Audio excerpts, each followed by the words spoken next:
Hi, it's me again with Corel Draw Tips and Tricks. I saw this on a t-shirt the other day and I kind of really liked it. They were using different colors, so I thought I would just show this off. We're gonna make this top one orange. I'm gonna Control D or hit the plus key on your keyboard, and then while holding down the control button, drag that down, and by doing that, the control button won't let you get off center. It's gonna be right below it. Now let's make that a darker color. Let's make it a red, but let's hold down the control button and make it a little bit darker red. Now that needs to be on the back side of the two objects, so we're gonna go to Object Order, Back of Page. Now we can select both these, go up to Effects and Blend, and I'm gonna blend just 35 times, and that's what you get. And I don't, not 100% sold on those colors, but you can try to grab that last blend and actually add a little color to it, a little bit darker. I'm making the whole thing dark.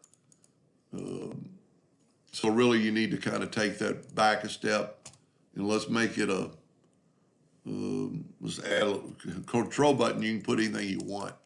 So we made it pretty dark. Let's make this one a little lighter. Let's add a little yellow.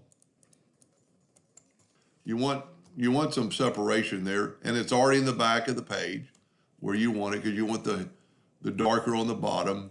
Go up to Effects and Blend. We already got that open 35 times. Hit Apply. That looks pretty good.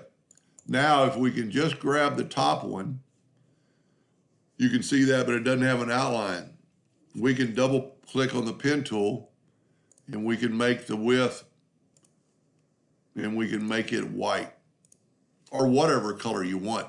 And what's neat about this is you can see it while it's happening.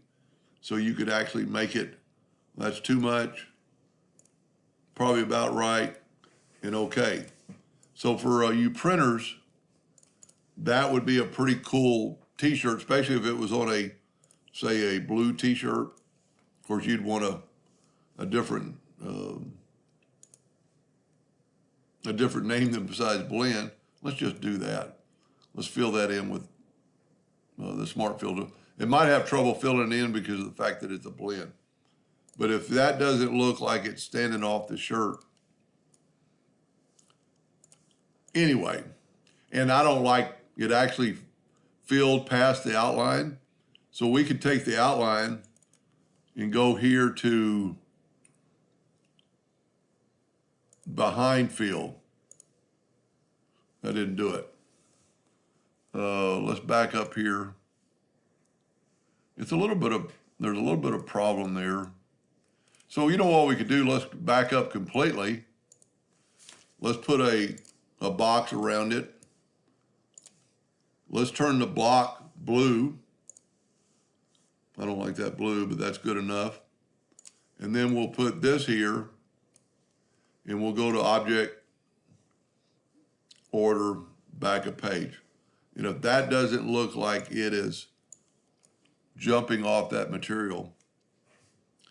Anyway, hope that helped a little bit, and thank you for watching.